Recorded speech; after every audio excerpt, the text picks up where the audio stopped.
Good evening, Corinth Church of Christ. I'm coming to you tonight from the Blue Room. It was going to be called the Man Cave, but my sister informed me that since it was above the garage, it didn't qualify as a cave technically. So now it's just called the Blue Room, partly because of the blue-gray walls that you see behind me, but more significantly because of the accent wall that is Kentucky blue that you see there. I wanted to share a message with you this evening. Hopefully everyone is adjusting to the new norm, at least the norm for the time being. Churches are working to adjust to this. Unfortunately, the transition hasn't always gone smoothly. Some people are criticizing churches because they continue to meet, and others are criticizing churches because they don't have enough faith to believe that the Lord will take care of them. Not only do we seek pressures from within, but we have pressures without as well. Last week, Governor Lee of Tennessee called out churches specifically and stated that they were, quote, putting lives at risk by continuing to meet. More recently, this week, a megachurch pastor in Florida was arrested for refusing to adhere to the state's order that meetings not take place. Now, we might question this pastor's wisdom, discernment, whatever the case might be, but quite frankly, this action by the state of Florida has got serious First Amendment freedom of speech implications that are quite concerning, to say the least. I want to share with you some thoughts about what we are doing and share with you some thoughts about what we individually ought to be doing as well.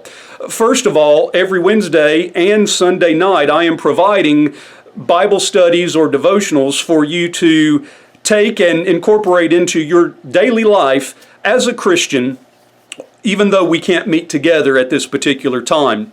I can provide the spiritual food, but it's up to you as to whether or not you eat it or not. Secondly, I am recording the Sunday morning lesson and making that available on Facebook for you to be able to watch and listen to and incorporate into your Sunday worship individually. Third, the multipurpose building is going to be open again this Saturday from 10 until 2 p.m. so that you can come by, get a bulletin, and pick up the communion supplies that you might need for, again, your personal worship on Sunday. Several of you have mailed your offering checks into the church. Some of you left them at the church on Saturday. And even though we did not meet, I am told that we received nearly 50% of our weekly budget. And so this week, I will be leaving an offering plate in the multipurpose building as well in the event that you would like to leave your offering. Your conscientiousness is a blessing to this church, as well as the efforts that we support. Finally, I want to share with you some thoughts that have been on my mind this week. You know, you've heard me say before that we in churches of Christ sometimes explain Scripture away. A key example of this is in 1 Timothy 2, verse 8, where Paul says, I want men in every place to pray, lifting up holy hands without wrath and dissension. And what we say oftentimes is that Paul didn't really mean to lift up hands, holy or otherwise. Paul didn't really mean to lift up holy hands, but what he meant is that men who pray need to have a clean and pure heart. And my response to that is, if that's what Paul intended, then he could have hardly chosen a more convoluted way of saying it. Now, don't get me wrong, I'm not trying to change Church of Christ theology or doctrine or even practice, but why do we feel the need to explain something away in Scripture? Here's another example and gets to the heart of what I actually wanted to share with you this evening. In Matthew 6, verse 6, Jesus says, when you pray, go into your closet, close your door, and pray to your Father who is in secret. And your Father who sees what is done in secret will reward you. How often do we do that? Often we emphasize humility in prayer.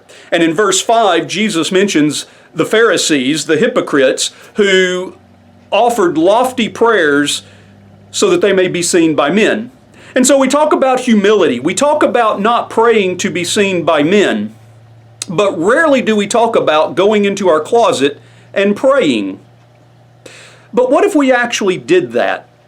What if we went into our closets and prayed? I wonder how doing this on occasion might transform our prayer lives. So maybe we shouldn't just dismiss the literal words of Jesus. Maybe we should go into our closet and pray. And if you don't have a closet big enough to go in and pray, then maybe you can take your chair into your water closet and pray.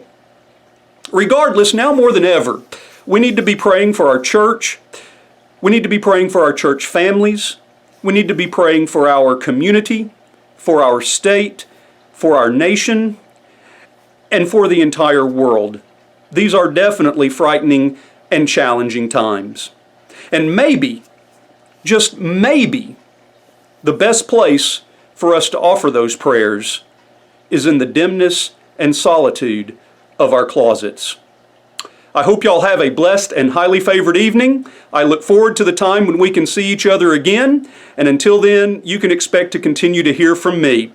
Have a great evening.